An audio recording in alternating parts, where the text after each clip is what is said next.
Hello everyone, very good morning my all dear students. I hope કે તમારી ઇંગ્લિશની તૈયારી મસ્ત ચાલી રહી છે હે ને. ચાલો ફટાફટ મને ગુડ મોર્નિંગ વિશ કરી દો. ફટાફટ તમારું ઇંગ્લિશ કેવી ચાલી રહ્યું છે એ પણ મને જણાવી દો હે ને. આજે આપણે કંઈક નવો ટોપિક જો કે એ ટોપિક આપણે સ્ટડી કરી ગયા છીએ, એમના વિશે જોઈ પણ ગયા છીએ, પણ એમની સાથે બીજા બે શબ્દો કમ્પેરિઝન કરવા માટે આપણે એમને જોઈશું, ફરીથી સમજીશું અને ફરીથી એમના એક્ઝામ્પલ પણ બનાવીશું. ચાલો ફટાફટ બધા વિદ્યાર્થી મિત્રો આવી જાઓ એટલે આપણે લેક્ચરની શરૂઆત કરી દઈએ, લાઈવ સેશનની શરૂઆત કરી દઈએ.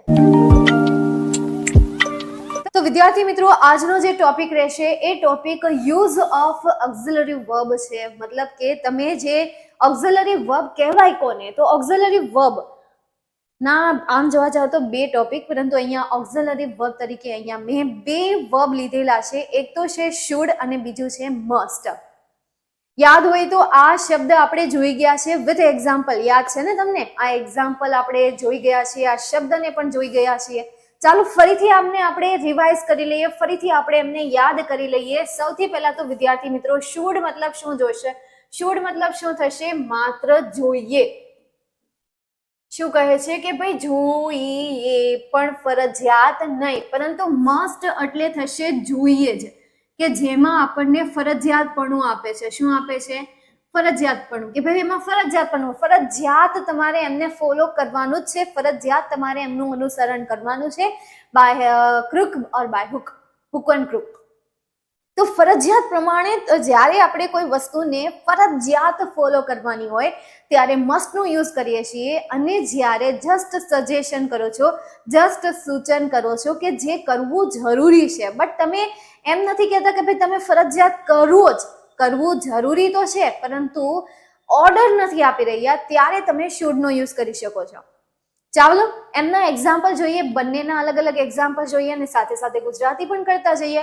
વાક્ય રચના તમે એમાંથી જોતા જજો, બરાબર છે? હું લખીશ નહીં, પરંતુ ઇનડિરેક્ટલી તમને ખબર પડી જશે.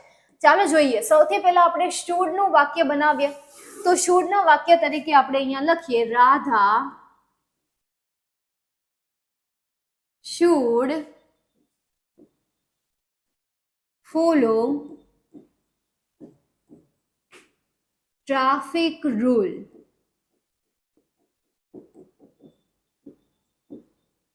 બરાબર. મતલબ કે રાધાએ ટ્રાફિકના નિયમોને અનુસરણ કરવું જોઈએ. શુડ મતલબ કે કરવું જોઈએ. પણ હવે આપણે શુડની જગ્યાએ કંઈક બીજું લખીએ. Radha must follow traffic rule.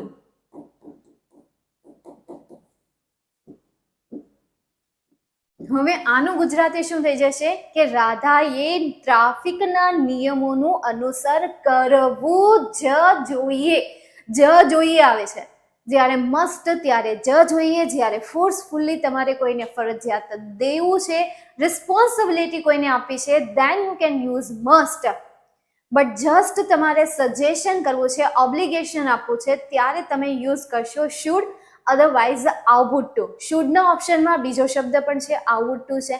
મસ્ટના ઓપ્શનમાં પણ બીજો શબ્દ છે, હેવ ટુ. તો હેવ ટુ, હેઝ ટુ, આ બે શબ્દ છે. તો મસ્ટના ઓપ્શનમાં તમે આ બેમાંથી કોઈ શબ્દનો યુઝ કરી શકો. બેમાંથી મતલબ કે જ્યાં હેવ યુઝ થતો હોય, જેમ કે આઈ છે તો આઈ સાથે હેવ આવે, હી શી ઇટ હોય તો એમની સાથે હેઝ આવે. એવી રીતે તમારે હેવ ટુ અને હેઝ ટુ નો યુઝ કરવાનો હોય છે. પાસ્ટ ફોર્મ હોય તો હેડ ટુ આવશે. તો આવી રીતે આ શબ્દના અથવામાં તમને બીજા શબ્દ પણ આપવામાં આવે છે. ચાલો એ શબ્દ પણ આપણે લખી લઈએ. શુડના ઓપ્શનમાં તમે આઉટ ટુ નો યુઝ કરી શકશો. શેનો યુઝ થશે? Ought to. અને આ જે મસ્ટ છે એ મસ્ટના ઓપ્શનમાં તમે હેવ ટુ અને હેઝ ટુ નો યુઝ કરી શકશો. આ બેમાંથી કોઈ પણ એક. પણ એ પણ નિયમ પ્રમાણે લાગશે. હવે હી શી ઇટ હોય ત્યારે ઓબ્વિયસલી યાર હેઝ ટુ જ આવે, અને આઈ હોય, યુ હોય, વી છે, ધે છે, કોઈ બહુવચનના નામ છે તો ત્યારે હેવ ટુ નો યુઝ થશે. વી સાથે પણ હેવ ટુ જ આવશે. અને તમારે સિમ્પલ યાર આવું કંઈ યાદ નથી રાખવું તો જસ્ટ તમે મસ્ટ નો યુઝ કરી નાખો જ્યારે ફરજિયાત હોય ત્યારે. હજી આપણે થોડાક એક્ઝામ્પલ બનાવીએ આગળ. એના પછી મોહન should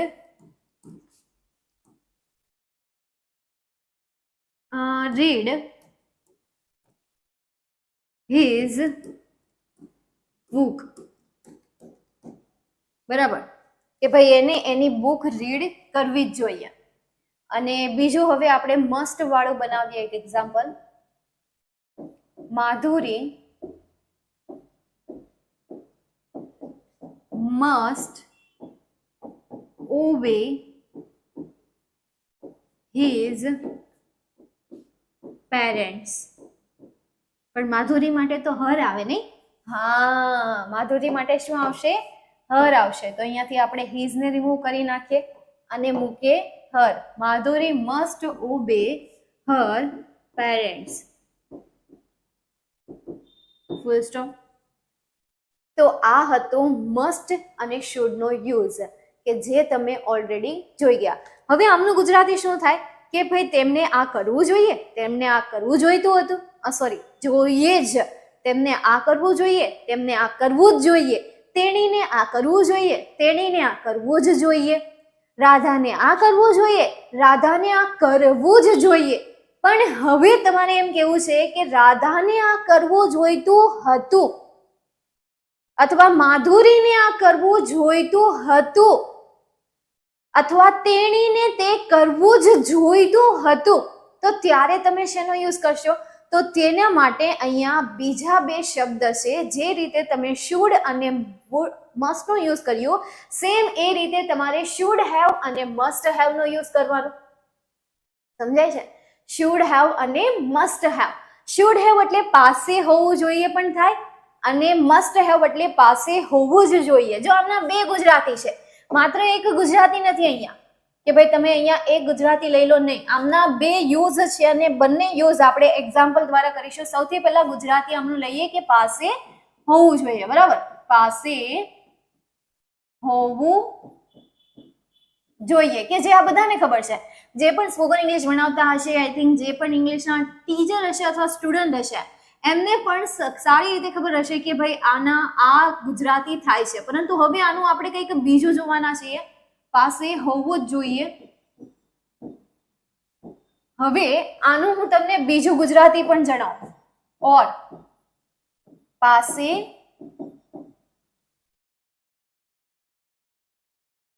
હોવું જોઈએ નહીં.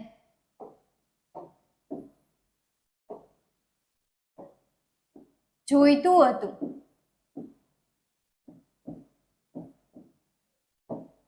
આમાં ઓર જ જોઈતું હતું.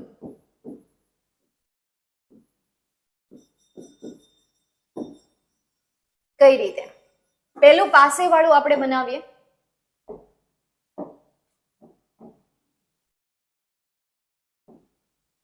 Rama should have more water. કે રમા પાસે વધારે પાણી હોવું જોઈએ. અથવા તો મોર ની જગ્યાએ મચ, વોટર છે એટલા માટે આપણે શું યુઝ કરીએ? મચ.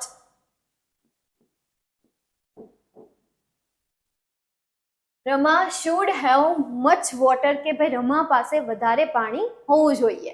હવે એની જગ્યાએ આપણે મચ નો યુઝ કરીએ, સોરી મસ્ટ નો યુઝ કરીએ. જે શુડ આપેલું છે એ શુડ ની જગ્યાએ આપણે મસ્ટ નો યુઝ કરીએ. Rama must have much water. તો આનું ગુજરાતી શું થશે? કે રમા પાસે વધારે પાણી હોવું જ જોઈએ, હોવું જ જોઈએ. હવે હું એમ કહું કે પાસે તેણે તે કરવું જોઈતું હતું, કરવું જ જોઈએ, જોઈતું હતું, એ રીતે. હવે ફોર એક્ઝામ્પલ બીજું હું એક એક્ઝામ્પલ લઈએ આપણે.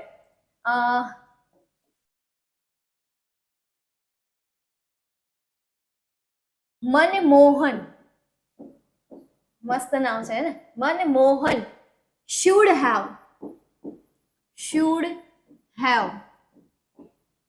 followed traffic rule.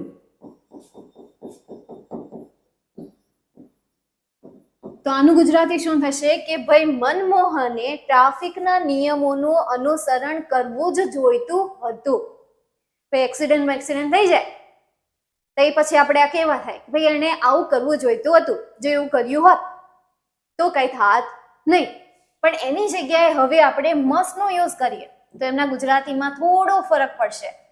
મન Mohan must have followed traffic rule. હવે આજો અહીંયા શું કહે છે કે મનમોહને ટ્રાફિકના નિયમોનું અનુસરણ કરવું જ જોઈતું હતું. અહીંયા કરવું જોઈતું હતું, અહીંયા કરવું જ જોઈતું હતું. સમજાય છે?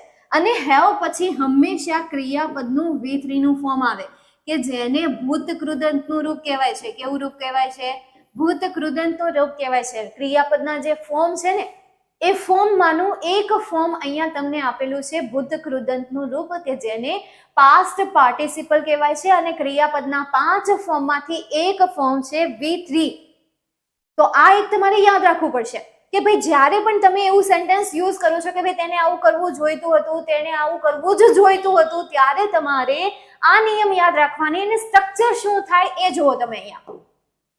આની સ્ટ્રક્ચર શું થાય કે ભાઈ મનમોહન એ શું છે? સબ્જેક્ટ છે. શુડ શું છે? તો આપણે એમને હેલ્પિંગ વર્બ કહીએ. ત્યારબાદ હેવ પણ હેલ્પિંગ વર્બમાં જ આવે છે. ફોલોડ જે છે ક્રિયાપદનું ફોર્મ છે. દેન ટ્રાફિક રૂલ જે છે એ આપણા માટે ઓબ્જેક્ટ છે અથવા તો તમે કહી શકો અધર વર્ડ છે.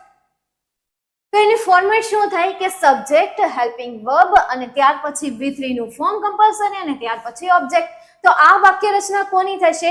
આ વાક્ય રચના થશે શુડ હેવ અને મસ્ટ હેવ ની વાક્ય રચના થશે.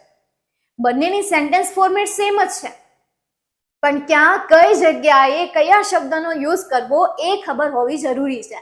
તો અત્યાર સુધીમાં મેં તમને 4 શબ્દ શીખવાડ્યા. એક શુડ, બીજું must, should have, must have. ખાસ તમારે સમજવાનું છે કે શુડ હેવ ક્યારે યુઝ થાય, મસ્ટ હેવ ક્યારે યુઝ થાય. એમનો ઉપયોગ કરતી વખતે જ્યારે બાજુમાં તમે ક્રિયાપદ મૂકો છો ત્યારે ક્રિયાપદના ફોર્મ મૂકવામાં કોઈ મિસ્ટેક ન થાય એ ખાસ ધ્યાન રાખજો. આમાં હજી પણ તમે બીજા 2-3 સેન્ટેન્સ બનાવી શકો. નામ લઈને બનાવો અથવા તો you should have obey your parents કે ભાઈ તમારે તમારા માતા પિતાની આજ્ઞા કરવી જોઈતી હતી.